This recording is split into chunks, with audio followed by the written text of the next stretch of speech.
अस्सलाम वालेकुम व्यूअर, मैं एस्ट्रोलॉजर सैयद बशर अली रिजवी। मेरा फेसबुक पेज और मेरा YouTube channel astrology future I 110 के नाम से मौजूद है।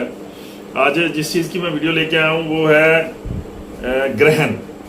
अक्टूबर में एक ग्रहण लग रहा है जिसे शमसी ग्रहण, जो कि इस साल का दूसरा लेकिन आखिरी ग्रहण होगा। और ये ग्रहण अक्टूबर के महीने में आ रहा है और इस ग्रहण के क्या असरात मुरतब हो सकते हैं, क्या ख़वातीन, हामला ख़वातीन के लिए मुरतब हो सकते हैं, आम लोगों के लिए क्या असरात मुरतब हो सकते हैं, और ये किस टाइम में लगेगा, इसकी एहतियात क्या है और इसके सदक़ात क्या हैं, इसकी नमाज क्या है, ये सारा कुछ मैं आपको थोड़ा सा तफसील से बता दूंगा। इसकी शरई हैसियत क्या है, ये ज़रा थोड़ी सी लंबी बहस चली जाती है, और बाकी चीज़ों के मुतल्लिक़ इंशाअल्लाह मैं आपको सारी चीज़ों के मुतल्लिक़ बता दूंगा। अब सबसे पहले जो चीज़ ग्रहण की है वो मैं बता दूं आपको, इससे खौफ ज़दा नहीं होना। अल्लाह ताला की निशानियों में से एक निशानी है। और जब सूरज, चांद, ज़मीन दो नूड हैं इसके, जिन्हें रास व जन या राहु व केतु कहते हैं, वो जब एक मखसूस हालत में आते हैं, मखसूस डिग्रियां बनाते हैं आसमान के ऊपर, तो वो ग्रहण लग जाता है। अब उसमें यही है कि आप जिस जगह में वो ग्रहण नज़र आ रहा होता है, जहां जिस जिले में आप रह रहे हैं, वहां अगर देखने में आ रहा है तो आप उसके लिए नमाज आयात पढ़ें और थोड़ा बहुत सदका कर दें, बस। उसके लिए ज़्यादा परेशान होने वाली बात नहीं है। अगर एक हामला खातून है, मिसाल दे रहा हूं, अगर हामला खातून है, उसके जायचे में अगर वो बैड प्लेसमेंट पे ग्रहण नहीं लग रहा, मिसाल के तौर पे 8वें घर में, 12वें में, 6ठे में, यहाँ कहीं ग्रहण नहीं लग रहा, और उसका ग्रहण लग रहा है 3रे में, 2रे में, 10वें घर में, 9वें घर में, उसके जायचे के मुताबिक, जो उसका सही असेंडेंट है उसके मुताबिक, तो फिर बहुत ज्यादा खौफजदा होने वाली जरूरत नहीं है उसे।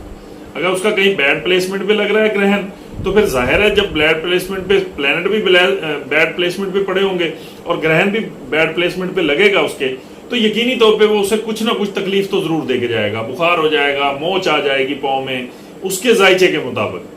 किस घर से तल्लक रखता है, मिसाल के तौर पे 11th हाउस से तल्लक रखता है। 11th हाउस जो है वो आपकी लेग को जाहिर कर रहा है, टांग को जाहिर कर रहा है। और अगर 11th हाउस का हाकम जो है वो 12वें घर में है या 8वें घर में है, वहां यकीनी तौर पे ग्रहण लगेगा तो यकीनी तौर पे उसकी टांग के पट्ठों को तकलीफ आ सकती है, चलने फिरने में कहीं नाम ग्रहण का लग जाएगा कि जी ग्रहण लगा हुआ था। तो ऐसी ये हिंदुआना वहमियात जो है ना, वो हमारे माशरे में बहुत ज्यादा है। तो ऐसी कोई बात नहीं है, इससे खौफजदा नहीं हुआ करते, इससे परेशान नहीं हुआ करते। इसका सबसे बेहतरीन हल जो है वो नमाज आयात है और सदकात है। जो हमें शरई चीज़ें बताई गई हैं उसके मुताबिक तो यही है, बाकी कोई ऐसी चीज़ नहीं है खौफजदा होने वाली।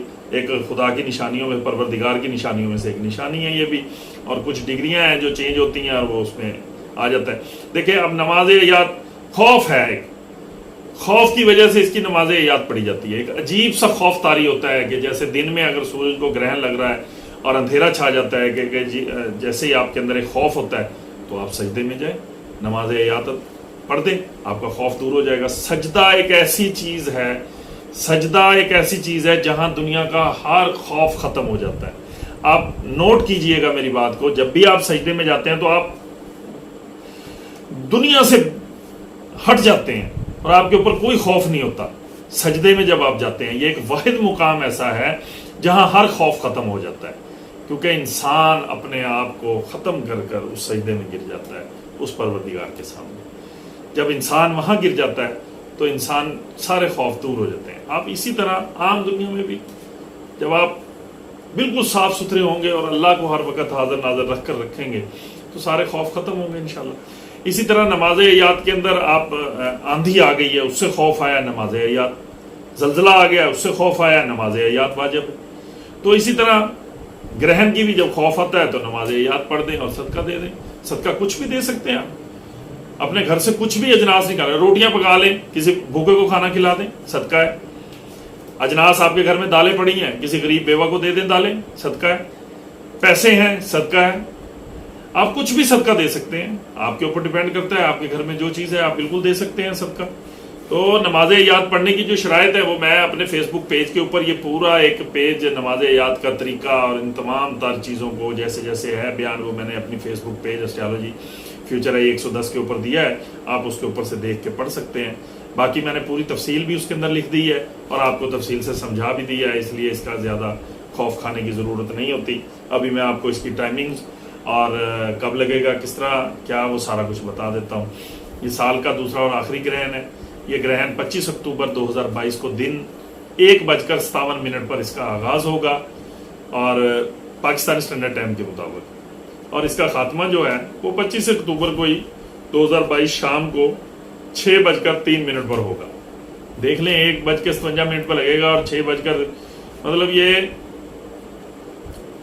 4 گھنٹے کا گرہن ہوگا اپروکسیمیٹلی.